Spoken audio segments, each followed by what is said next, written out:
Hello tout le monde, j'espère que vous allez bien, moi ça va très bien. Donc aujourd'hui on se retrouve pour une story time. Donc là c'est une histoire franchement, à mon sens, trop marrante.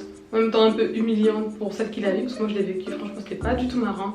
Mais là ça va être le feu. Donc les gars, déjà je vous invite à vous abonner dans un premier temps. Donc j'attends que vous abonniez. Et après je me lance dans la suite de l'histoire.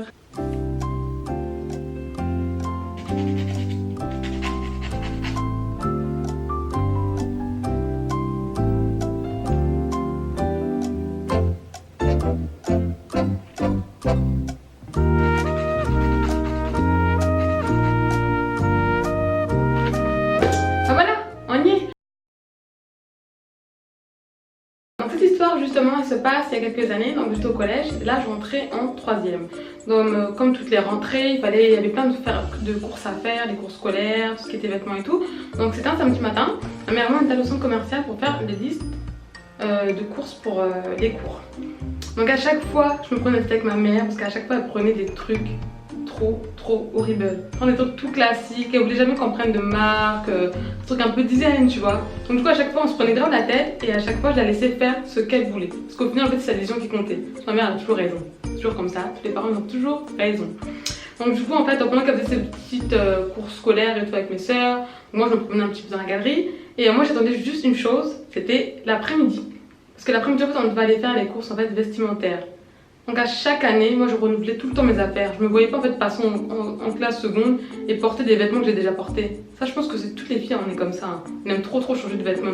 Même des fois des vêtements qu'on n'a jamais mis, on veut pas les remettre parce qu'on les a achetés l'année dernière. Tu vois, on peut tout changer à chaque fois, tu vois. Et donc du coup en fait, on finit les emplettes pour les cours scolaires, on finit ça, on va manger et après arrive la partie que je préfère, le shopping. Donc on arrive au centre commercial avec ma mère et tout. À chaque fois on a l'habitude en fait de séparer parce que faire les courses avec ma mère c'est impossible. Elle met chaque fois 24 heures dans une boutique. Là elle me dit on est arrivé peut-être vers 15h. On se retrouvait peut-être à 18h à la sortie. Mais non, elle 21h elle devait être encore dans le centre. Limite il fallait la tirer par la peau du cul pour la sortir du centre commercial. Mais elle aime trop ça, elle aime trop faire shopping. Mais elle est pire que moi, c'est un truc de ouf.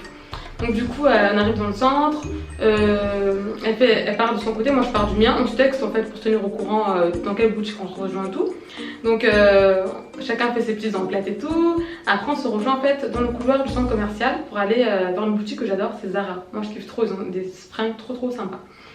Donc on arrive là-dedans et tout, chacune part de son côté. Et moi je commence à repérer quelques trucs, je mets dans mon petit panier, sachant que je sais que c'est ma mère qui paye, parce que moi à l'époque j'avais rien du tout, j'avais pas de thunes, pas de l'OB, j'avais rien, j'étais pas de carte bancaire, rien. Donc je dépendais grave de ma mère. On fallait que je brosse un peu dans le sens du poil pour qu'elle puisse voilà, acheter ce que je voulais. Donc du coup elle fait ses emplettes et tout, et après moi en fait je vais dans un rayon, le rayon de jean. Il y avait un jean, j'ai flashé dessus, il était trop beau. C'était un jean tout basique, hein, tout simple, il était noir. Taille haute, moi j'aime trop les tailles hautes parce que ça cache les bourrelets. On a tout ce problème là, les bourrelets, c'est la grosse galère. Donc du coup je repère et je le prends et je vois taille 34. Je me dis oh just t'inquiète, il y a une sur mes tailles 36 qui traîne quelque part. Parce qu'à l'époque je crois que je mettais juste 36, 36 ou 38. Je fouille, 40, 42, je là mais ça fait ouf. 40 je rentrerai jamais, c'est trop large. C'était un 34 qu'il y avait, mais c'est impossible. À part moi si je me coupe un membre, je pourrais peut-être rentrer. Mais là c'est impossible, c'est un truc de ouf. Donc je prends comme le jus, je me dis Jess t'inquiète pas. Et il y a moyen comme de moyenner, d'essayer de forcer pour que ça rentre quand même, tu vois. Nous les filles on est tout le temps comme ça, on force tout le temps. L'autre fois j'avais acheté en fait une paire de chaussures. De base je fais du 38, mais la paire c'était une 37. Et franchement je l'avais acheté parce que j'avais trop kiffé, c'est la dernière paire et je l'avais trop kiffé donc je l'ai prise. Mais chaque fois que je la mettais les gars j'avais des ampoules aux pieds, c'était un truc de ouf. Mes pieds on a des knacky balls. Tellement mes pieds étaient enflés, c'était un truc de ouf. Mais tellement je les portais trop avec fierté parce que je savais que le soir quand je les enlevais, mes pieds étaient en sang, j'ai plus de pieds, j'ai plus de pattes, j'ai rien du tout. Donc je prends ce fameux jean et toutes les affaires que j'avais dans mon panier, je vais dans la cabine d'essayage. Donc je pose mes affaires, j'essaie d'avoir toutes mes affaires avant tout ce qui m'allait. Et après je m'attaque au fameux jean, là c'était le marathon. Je savais que j'allais souffrir en le mettant parce que c'était une galère. Donc je commence à l'enfiler, par le bas, les chevilles c'est bon, ça passe, je suis contente. Je remonte, petit à petit au niveau des hanches ça bloque, oh là là. Et je commence à sautiller comme une fin la cabine d'essayage pour essayer de le faire rentrer. Il rentre au niveau des cuisses, c'est bon. On arrive juste au niveau de la taille en fait. Et là ça keblo au niveau de la... fermeture éclair pour pouvoir la remonter. Et moi j'ai une astuce à chaque fois quand c'est comme ça, je me mets à terre. Et là on était dans une cabine CH, mais je m'en fous, moi je m'en bats les couilles. Je m'en fous, personne ne me voit. Je me mets à terre, je commence à me tortiller comme un ver de terre, les gars, je vous jure. Je monte la fermeture. Je rentre le ventre, je rentre les fesses, je rentre tout ce que je peux pour pouvoir rentrer dans ce putain de jean que je voulais absolument. Je le remonte et tout, j'arrive à bloquer. Et là, j'ai plus d'air, j'arrive plus à respirer, mais c'est pas grave, je le jean. J'ai réussi à rentrer dans un 34, je m'en fous, tu vois. Je m'en fous de mourir en fait, c'est pas grave, je mourrai heureuse au pire. Donc je me lève et tout. Franchement, j'ai grave du mal à me lever. J'ai grave du mal à me lever. On dirait que j'ai un bâton dans le cul quand je marche, je vous jure, un truc de ouf. Et donc après, je prends toutes mes affaires et tout, je vais à la caisse, ma mère appelle les affaires, on rentre à la maison et je prépare ma tenue pour demain. Et vous savez quoi? J'allais mettre mon fameux jean, ce fameux jean de l'horreur que j'aurais jamais dû mettre. Donc le lendemain, je suis trop pressée de m'habiller, limite je me lève peut-être 4 heures avant parce que je savais que j'allais encore refaire le même cinéma en fait pour le remettre parce que je savais que j'allais galérer. Donc je me lève, je me remets tant bien que mal, je mets mon haut, je m'habille et tout. Et je rejoins mes potes en bas, donc on va aller en cours. Je marchais, je les suivais derrière lesquels j'étais en souffrance. En plus il faisait chaud, c'est une matière qui colle au corps. C'est une coupe vraiment très slim, vraiment trop près du corps. Sachant que déjà au 1 c'était pas ma taille. Donc je pouvais pas faire grand chose comme mouvement. Donc je marchais comme si j'avais un bâton dans le cul. Mes potes m'ont dit mais qu'est-ce qui se passe, t'es constipé, il y a quoi, il y a un problème là, regarde comment tu marches là, il y a un souci là. Je leur dis mais si vous saviez les gars comme je suis en train de souffrir là, vous imaginez même pas. Donc après on arrive en cours et tout, je crois que j'avais cours de français. Donc on rentre dans la salle et tout, donc moi je m'assors toujours derrière comme d'habitude hein. Donc la prof après à un moment donné, elle m'appelle pour que j'aille écrire au tableau. Moi je voulais pas aller au tableau, moi je voulais faire le moins de mouvement possible en fait pour que je puisse pas déchirer ce jean là, ce putain de jean là. Je voulais pas le déchirer.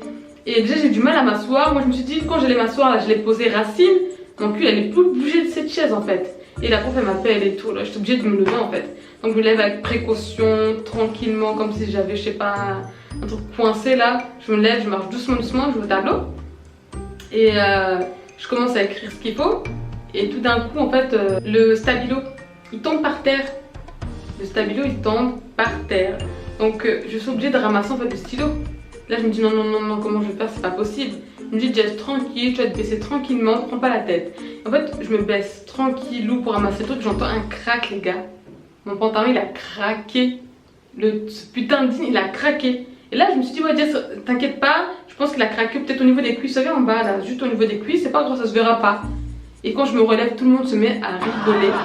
Et là, je sens bien que mon pantalon a craqué au niveau du cul. Vous savez, l'arrêt du cul, là, vraiment sur la couture, là, comme ça, là, bien. Donc mes fesses, elles ont dit bonjour à toute la classe, là. Elles étaient pressées de sortir, même pas demandé l'autorisation. Mes fesses, elles ont dit bonjour à toute la classe. Oh, hello, yeah. Là, j'étais mal, je savais pas quoi faire. Le matin, je me dis, mais Jess, tu fais quoi? Soit au 1. Tu fais style, franchement, je t'en bats les couilles, tu fais la meuf pas choquée, tu vas t'asseoir à ta place, soit 2 tu te mets à pleurer, tu fais quoi? Franchement, je vais prendre la solution 1, je vais faire style qu'il n'y a rien du tout et je vais m'asseoir à ma place. Je me suis tournée, je suis allée à ma place sur les railleries de tout le monde, j'étais trop dégoûtée, mais je voulais pleurer, mais j'avais trop de fierté à l'époque, je voulais pas qu'on me voit pleurer. Et du coup, franchement, heureusement que ma pote, en fait, elle avait un jogging dans son sac parce qu'on devait avoir sport, je crois, l'heure d'après. Elle me l'a prêté. Sinon, je me serais baladée, trimballée le cul à l'air dans tout le collège. Tout le collège. Et après, la rumeur, elle s'est répandue. Hein. Moi, on m'appelait Fesse à l'air. Après, j'ai eu ce surnom, je crois, pendant quelques mois. Franchement, depuis, je ne prends plus de jean qui n'est pas ma taille. Je ne prends plus de jean en dessous de ma taille. Je prends toujours ma taille ou plus grand. Comme ça, je suis à l'aise, mais je ne me risque plus à ces choses-là. Voilà ce qui m'est arrivé. C'est un truc qui me marque encore. C'est un truc, des fois, j'y pense. Aujourd'hui, je rigole trop parce que franchement, c'est tellement marrant. Moi, je suis curieuse de savoir si vous arrivez justement à des choses similaires. Ce serait trop bien qu'on les partage ensemble et qu'on rigole. Donc voilà, c'est tout pour cette vidéo. Donc si vous avez aimé, likez et n'oubliez surtout pas de vous abonner. A très bientôt, bisous.